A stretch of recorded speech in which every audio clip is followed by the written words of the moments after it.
नमस्कार, एक बार फिर आपका स्वागत है। आज हम चर्चा करेंगे उत्तर प्रदेश 2011 जनगणना के संबंध में। जैसा कि आपने थंबनेल में देखा है कि 11 मंत्र का मतलब है 11 तरीके से प्रश्न बनते हैं। वो तरीके कौन कौन से हो सकते हैं, कौन कौन होते हैं?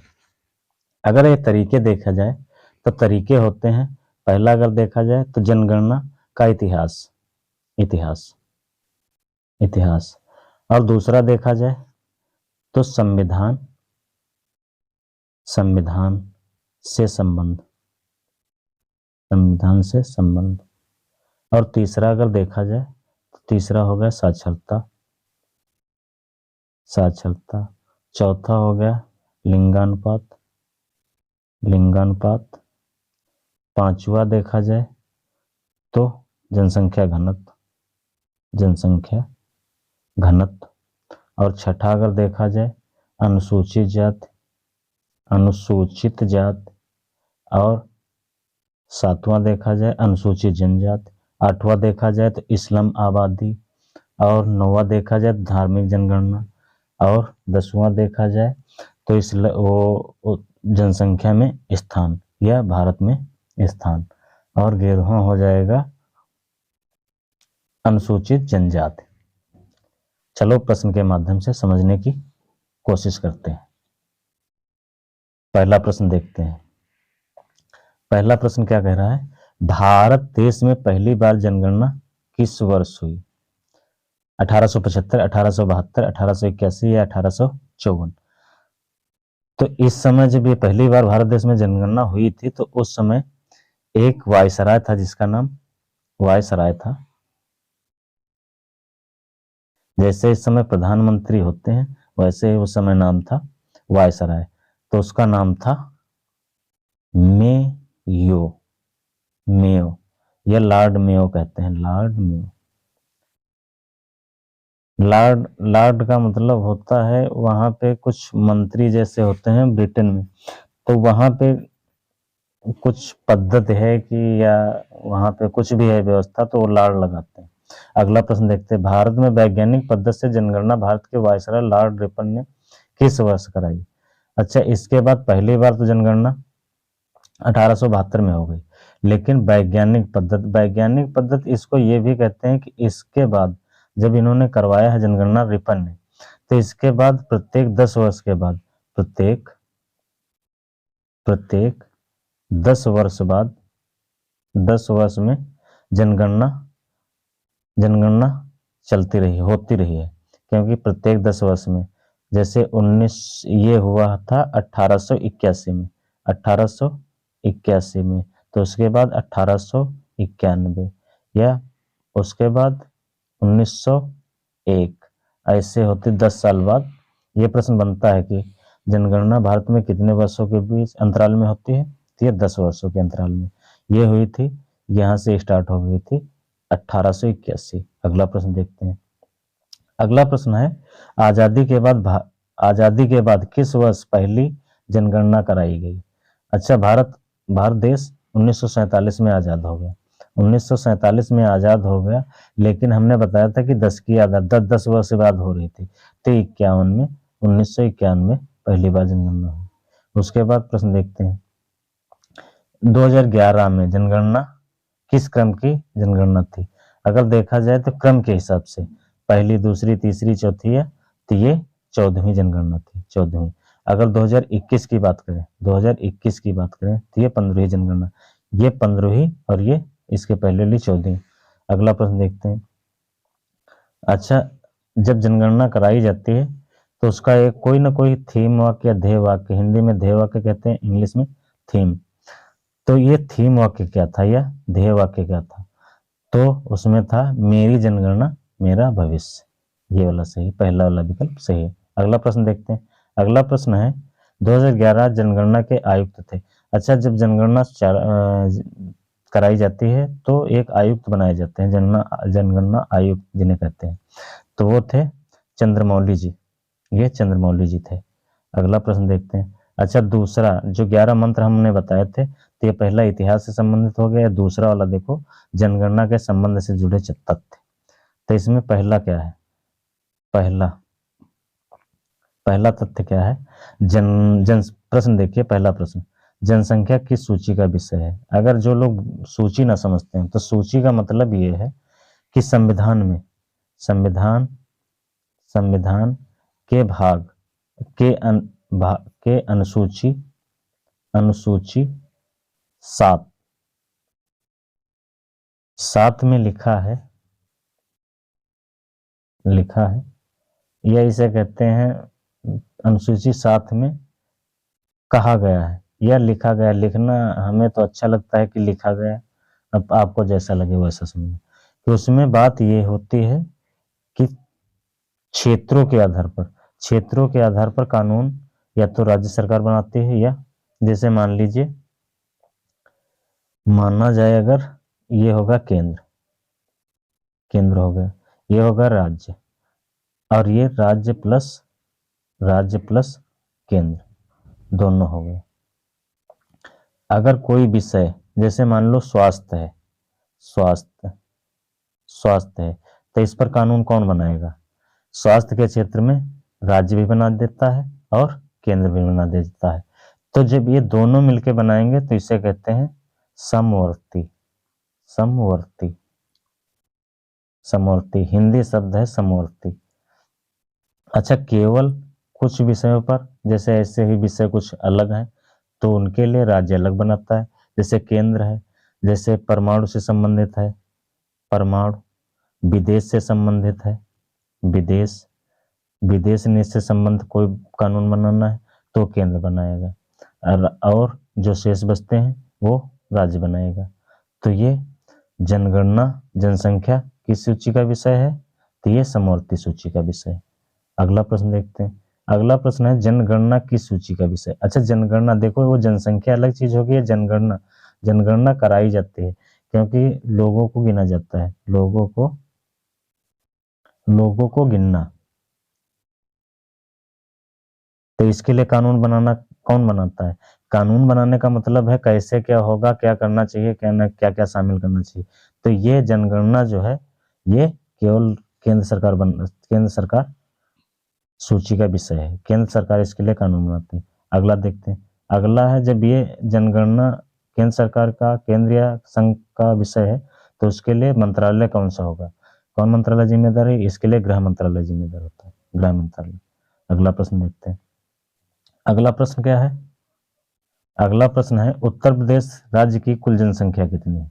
उत्तर प्रदेश राज्य की कुल जनसंख्या कितनी है, तो 19,98,12,341। ये विकल्प ए सही है, विकल्प ए 1998। अगर देखो ऐसे 19 अगर कहीं पे दिखे ज्यादा, इसमें गड़बड़ नहीं दिखाते हैं। अगर कोई प्रश्न बनता है तो उसमें गड़बड़ नहीं होता ज्यादा। तो इसमें 1998,12,341, अगर 19 कहीं दिख रहा है तो 19 पे ध्यान देना चाहिए। अगला प्रश्न देखते हैं। अगला प्रश्न क्या कह रहा है। अगला प्रश्न है, अच्छा बात की जाए भारत की, अगर भारत की बात की जाए तो 121 करोड़ है। भारत की 121 करोड़। अगला प्रश्न देखते हैं। अगला प्रश्न क्या कह रहा है, राज्य की कुल जनसंख्या का कितना प्रतिशत भाग गांव में निवास करती है। प्रतिशत में, अगर प्रतिशत में बात की जाए तो ये एक तरफ भारत की बात की जाए, भारत की, एक उत्तर प्रदेश की, तो भारत की 68.84%। अगर उत्तर प्रदेश की बात की जाए तो 77.70%। तो इसका मतलब इसमें अगर अंतर कभी पूछ ले तो ये निकाला जा सकता है कि 77 में 68.84 निकाल दिया जाए, 77 में 68 निकाल दिया जाए, 68 ही समझ लो, तो 7-9% के लगभग में गांव में उत्तर प्रदेश की जनसंख्या ग्रामीण ज्यादा है भारत के हिसाब से। अगला प्रश्न देखते हैं। अगला प्रश्न राज्य के किस जिले में ग्रामीण आबादी सर्वाधिक है। यह ग्रामीण आबादी सर्वाधिक निवास करती है, तो ये होगा इलाहाबाद, मुरादाबाद, गाजियाबाद या सीतापुर। तो ये आपका हो जाएगा इलाहाबाद में सबसे ज्यादा ग्रामीण आबादी निवास करती है। अगला प्रश्न देखते हैं। अच्छा बात करें, अगर ग्रामीण की बात कर रहे हैं तो शहरी जनसंख्या किस जिले की सबसे ज्यादा है, तो ये आपकी हो जाएगी गाजियाबाद। यह दिल्ली के पड़ोस में है इसलिए गाजियाबाद क्योंकि दिल्ली से जुड़ा हुआ है ना। तो इसीलिए गाजियाबाद की जनसंख्या सबसे ज्यादा शहरी है। अगला प्रश्न देखते हैं। अगला प्रश्न है, राज्य के किस जिले में सर्वाधिक जनसंख्या निवास करती है? अच्छा, राज्य के किस जिले में सबसे ज्यादा? अगर बात करें भारत की बात करें तो उत्तर प्रदेश। उत्तर प्रदेश जनसंख्या के मामले में पहले स्थान पे। अगर उत्तर प्रदेश के जिले की बात करें, किस जिले में सबसे ज्यादा है, तो ये इलाहाबाद में सबसे ज्यादा जनसंख्या है। अगला प्रश्न देखते हैं। अगला प्रश्न है, प्रश्न 6, राज्य के किस जिले में न्यूनतम जनसंख्या निवास करती है? तो इसमें है इलाहाबाद, मुरादाबाद। इलाहाबाद हो गया, मुरादाबाद होगा, गाजियाबाद हो गया, सीतापुर। तो इसमें विकल्प सभी गलत है। तो यहाँ सबसे कम जनसंख्या महोबा में है। महोबा जिला में सबसे कम जनसंख्या। अगर बात की जाए भारत की, तो भारत के किस राज्य में? तो अंडमान निकोबार।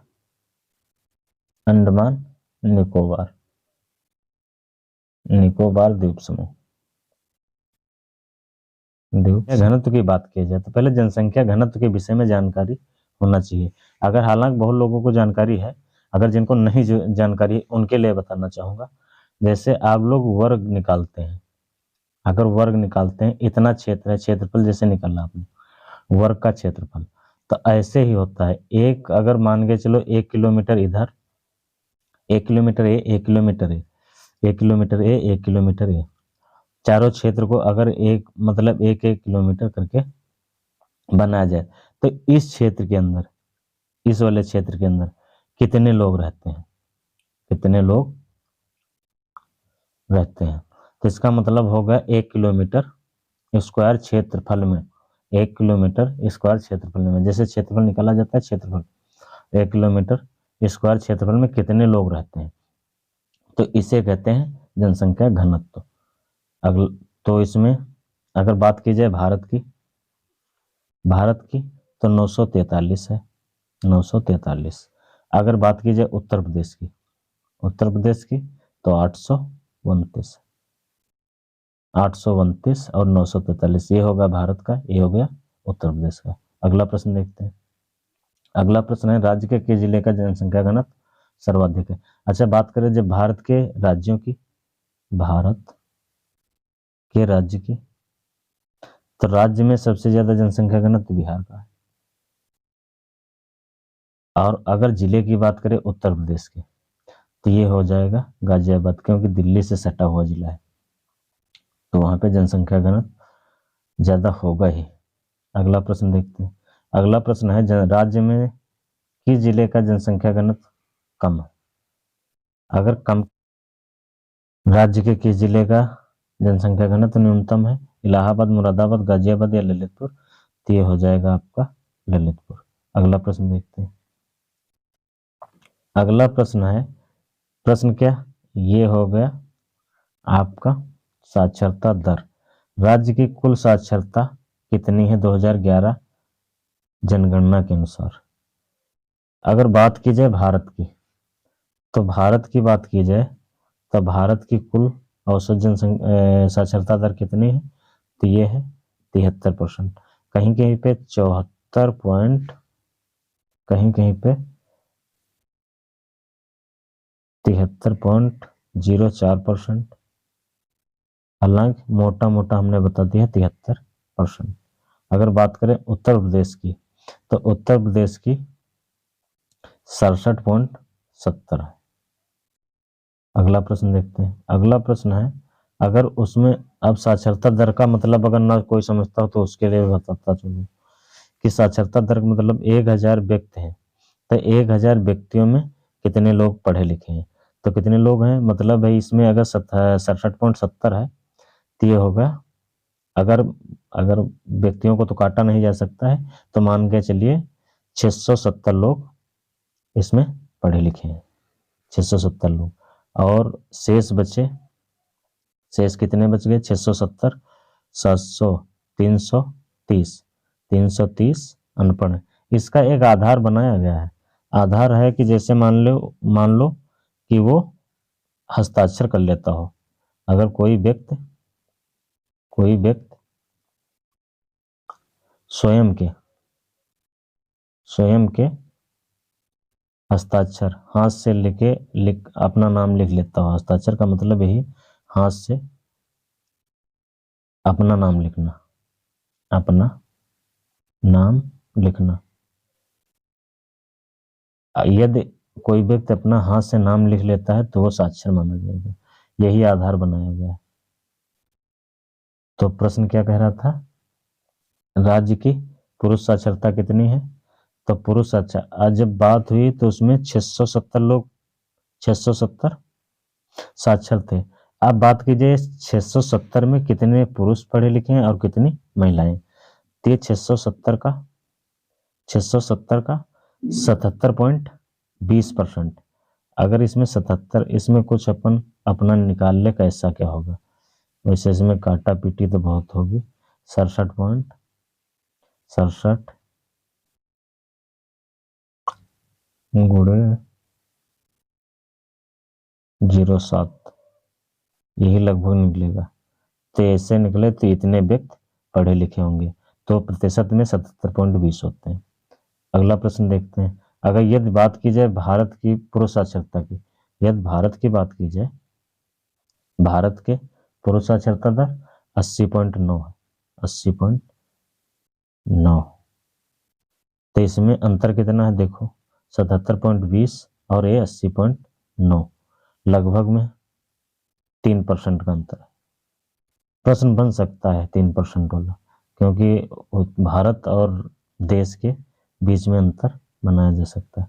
यदि बात की जाए महिला साक्षरता की, अगर महिला साक्षरता की बात की जाए, अगर 67.70 है, ये पूछा जाता है प्रश्न कि मतलब औसत साक्षरता से महिला साक्षरता दर कितनी कम है, क्योंकि इसमें विशेषता है कुछ, उसमें विशेषता नहीं, पुरुष साक्षरता दर में नहीं विशेषता है, इसमें साक्षरता दर में 56.20 जैसे है, तो ये औसत साक्षरता से कम है। तो राज्य की महिला साक्षरता दर कितनी है?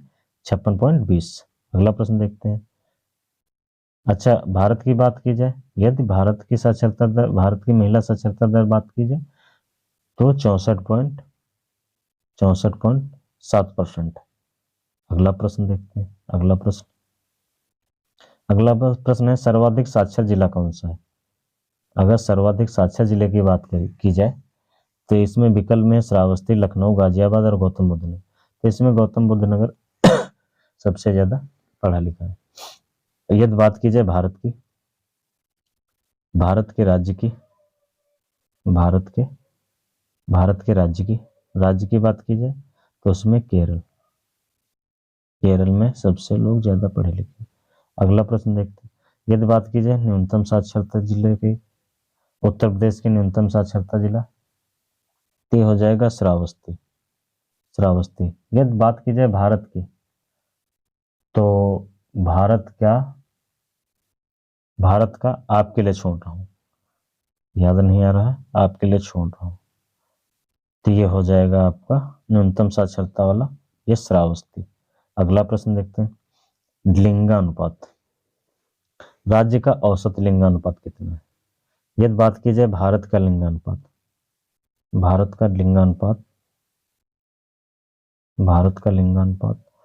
की जाए भारत का लिंगानुपात, ये है 943। राज्य का औसत, यह है भारत का लिंगानुपात 943 है। यदि बात की जाए उत्तर प्रदेश का, राज्य का, तो यह है 900, यूपी का 900। अगर राज्य का शिशु लिंगानुपात की बात की जाए, तो यदि भारत का शिशु लिंगानुपात की बात की जाए,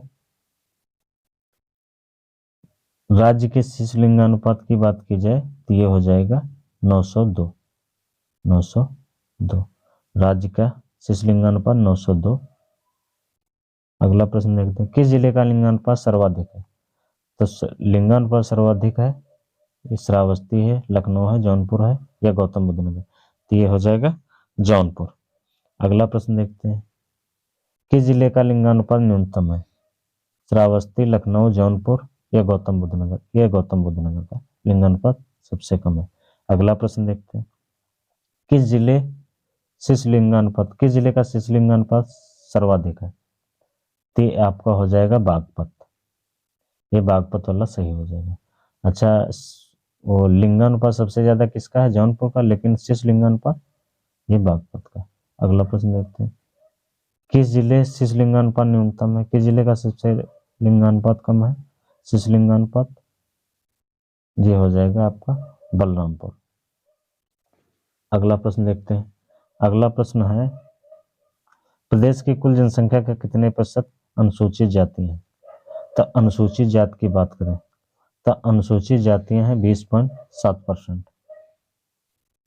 सर्वाधिक अनुसूचित जाति वाला जिला बलरामपुर, बागपत, अयोध्या या गंगोत्री। इसमें विकल्प चारों गलत है, तो इसमें सीतापुर जिला जो है, सीतापुर जिला, यहाँ पे सबसे ज्यादा अनुसूचित जाति के लोग पाए जाते हैं। अगला प्रश्न देखते हैं, यदि बात की जाए अनुसूचित जाति वाला न्यूनतम जिला, तो ये हो जाएगा आपका बागपत। बागपत में सबसे कम अनुसूचित जाति पाई जाती है। अगला प्रश्न देखते हैं, अनुसूचित जनजाति के विषय में। अनुसूचित जनजाति के विषय में अगर बात की जाए, यदि बात की जाए अनुसूचित जनजाति के संबंध में, प्रदेश की कुल जनसंख्या का कितने प्रतिशत अनुसूचित जनजाति है? उत्तर प्रदेश की कुल जनसंख्या का 0.6% होगा। अच्छा, उसके बाद सर्वाधिक अनुसूचित जनजाति वाला जिला कौन सा है? तो ये सोनभद्र है। भारत का सबसे दक्षिणी जिला सोनभद्र, उत्तर प्रदेश का सबसे दक्षिणी जिला सोनभद्र। अगला प्रश्न देखते हैं, न्यूनतम अनुसूचित जनजाति वाला जिला। अच्छा, ये अनुसूचित जनजाति वाला जिला ये बागपत होगा। अगला प्रश्न देखते हैं। अच्छा, एक प्रश्न और बनेगा इसमें, किस जिले में कौन जिले अनुसूचित जनजाति रहित हैं? रहित का मतलब है उसके बिना ही, तो ये बलरामपुर और अयोध्या। अनुसूचित जनजाति बलरामपुर और अयोध्या। ये प्रश्न नंबर 3 देखिए, प्रश्न नंबर 3 है, बलरामपुर, बागपत, अयोध्या और सोनभद्र। न्यूनतम अनुसूचित जनजाति वाला जिला ये होगा बलरामपुर। अगला प्रश्न देखते हैं, इस्लाम आबादी। इस्लाम आबादी का जो लोग मतलब ना समझते हो उनको बताता चलो। इसका मतलब होता है झुग्गी झोपड़ी में रहने वाले व्यक्ति। झुग्गी झोपड़ी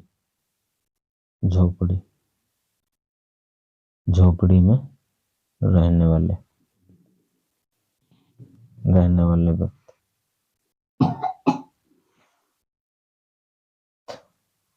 तो झुग्गी झोपड़ी वाले रहने वाले व्यक्ति का कितना प्रतिशत है? 3.12%। 3.12%। यदि बात की जाए किस जिले में सर्वाधिक इस्लाम आबादी है, तो ये मेरठ में। अगला प्रश्न देखते हैं, धर्म आधारित पर जनसंख्या कितनी है?